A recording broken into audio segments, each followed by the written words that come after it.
bayangkan misalnya berita itu ada 11 kader dari partai Saudara Kaisang itu, partai PSI itu yang menterinya adalah Menteri Kehutanan, kemudian dimasukkan semua di situ tuh 11 kadernya, dan bahkan ada yang meneliti dan ada yang suami istri rupanya di situ kan. Jadi bocoran-bocoran ini yang pasti menuntun kembali kita untuk menyimpulkan, jadi menuntun untuk menyimpulkan bahwa efisiensi itu memang sekedar omon-omon.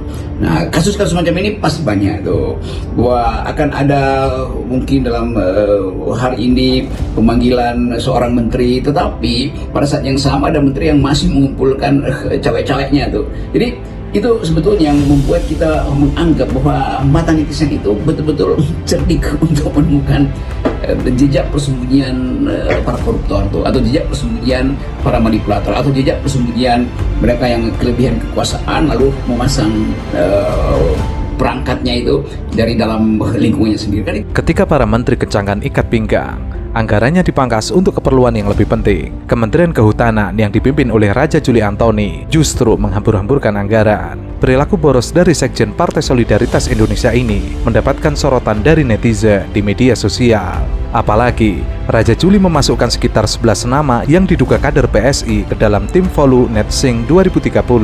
Mereka adalah Andi Budiman sebagai Dewan Penasehat, Kokok Dirgantoro sebagai anggota bidang pengelolaan hutan lestari, Endika Fitra Wijaya sebagai staf kesekretariatan bidang pengelolaan hutan lestari. Selain itu, Sigit Widodo sebagai anggota bidang peningkatan cadangan karbon, Rama Hadi Prastyo sebagai staf kesekretariatan peningkatan cadangan karbon, Furgan Amini Caniago sebagai anggota bidang konservasi, Nandia Maharani Irawan sebagai staf kesekretariatan bidang konservasi. Sedangkan Raja Juli Antoni sebagai penanggung jawab pengarah Volu Netsing 2030.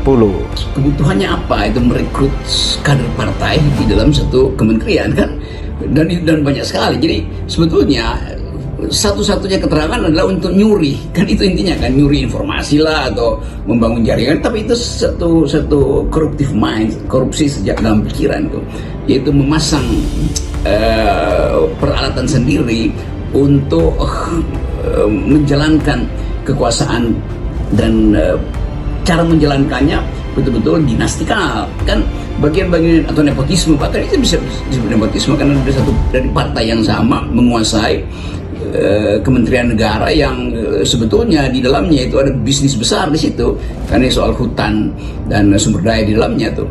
Tapi kita makin melihat bahwa membiayai mereka yang sebetulnya tidak dalam kapasitas mengerti secara teknokratik soal lingkungan, itu artinya kita harus membayar mereka. Pada Pak Prabowo ingin ada penghematan, karena APBN akan bayar mungkin gajinya 50-100 juta satu orang tuh kan, belum lagi hal-hal yang sifatnya insentif.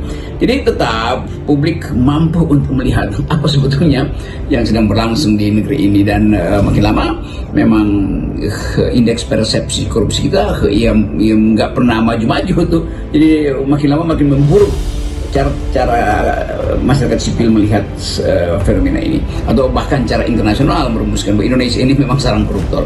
Jadi betul bahwa OCCRP dalam beli tersebut juga mengatur honor bulanan yang nilainya lumayan besar. Penghasilan terbesar untuk penanggung jawab pengarah sebesar 50 juta rupiah, anggota bidang 20 juta rupiah per bulan, sedangkan staf 8 juta rupiah per bulan. Sejatinya, penentuan anggaran honor yang berasal dari uang negara ini, Raja Juli Antoni tidak bisa seenaknya. Harus ada landasan hukum, bisa keputusan presiden atau instruksi presiden. Di tengah banyaknya pekerja yang terkena pemutusan hubungan kerja, nikmat betul menjadi kader PSI, tidak perlu susah payah mencari kerja.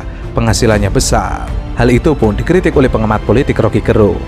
Menurut Rocky, penempatan kader partai dalam jumlah besar di satu kementerian menimbulkan pertanyaan besar terkait tujuan sebenarnya. Rocky bahkan menyebut bahwa satu-satunya alasan logis dari kebijakan ini adalah kepentingan politik dan potensi penyalahgunaan kekuasaan. Menunjukkan bahwa sang menteri adalah orangnya Jokowi, dari partai yang diketuai oleh anaknya Jokowi, lalu memasukkan aparat-aparat, pegawai, peneliti dengan segala macam istilah, penasihat di situ, satu tim, yaitu kesebelasan di situ kan.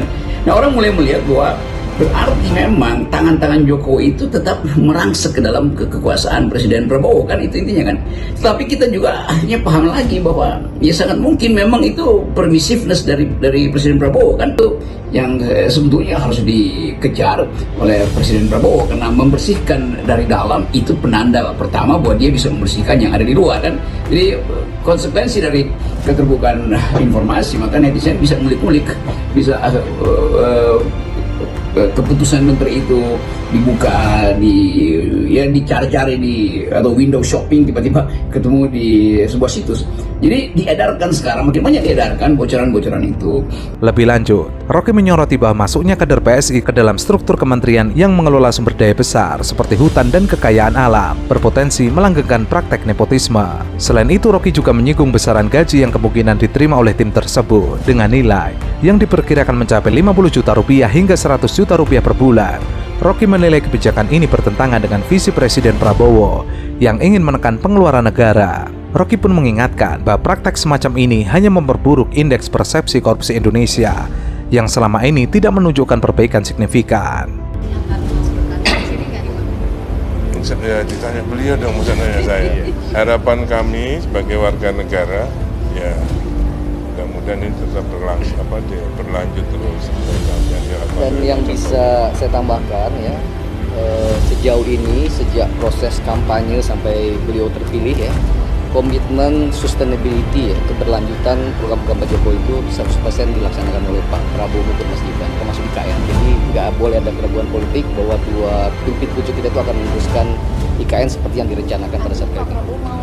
Berkantor sini nggak? Insya Allah ya. Silakan tanya ke beliau konfirmasi ya. Ini orang politik loh. Wakil Menteri ATR BPN Raja Juli Antoni yang juga politisi PSI belum lama ini menuai sorotan gara-gara adab saat menyela Menteri PUPR Basuki Hadimulyono ketika berbicara dengan awak media di kawasan IKN. Kejadian itu bermula ketika Menteri PUPR Basuki Hadimulyono ditanya oleh awak media mengenai apakah Presiden dan Wakil Presiden terpilih akan berkantor di kawasan IKN.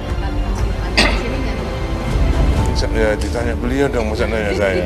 Harapan kami sebagai warga negara, ya mudah-mudahan ini tetap berlanjut terus sampai yang dilakukan. Dan yang bisa saya tambahkan ya, sejauh ini sejak proses kampanye sampai beliau terpilih ya, komitmen sustainability ya, keberlanjutan program-program Pak Jokowi itu 100% dilaksanakan oleh Pak Prabowo maupun Mas Gibran, termasuk IKN. Jadi nggak boleh ada keraguan politik bahwa dua pimpin pucuk kita itu akan meneruskan IKN seperti yang direncanakan pada saat itu. Pak Prabowo mau berkantor sini nggak? Insya Allah ya. Silakan tanya ke beliau konfirmasi ya. Ini orang politik loh. Salah satu tangan kanan Jokowi yang akrab disapa Pak Bas itu merespon dengan berupaya memberikan penjelasan. Namun, belum selesai Pak Bas memberikan keterangan, Raja Juli Antoni memotong. Ia mengatakan, yang bisa ditambahkan sejauh ini, sejak proses kampanye hingga terpilih, komitmen sustainability keberlanjutan program Pak Jokowi 100% dilanjutkan Pak Prabowo termasuk IKN. Jadi tidak ada keraguan politik tidak meneruskan IKN. Insya Allah bisa ditanyakan langsung kepada Pak Prabowo. Sorotan pun belakangan tertuju pada adab yang diperlihatkan oleh Raja Juli Antoni. Tidak sedikit di antara publik yang menyayangkan sikapnya ketika menyela penjelasan Basuki.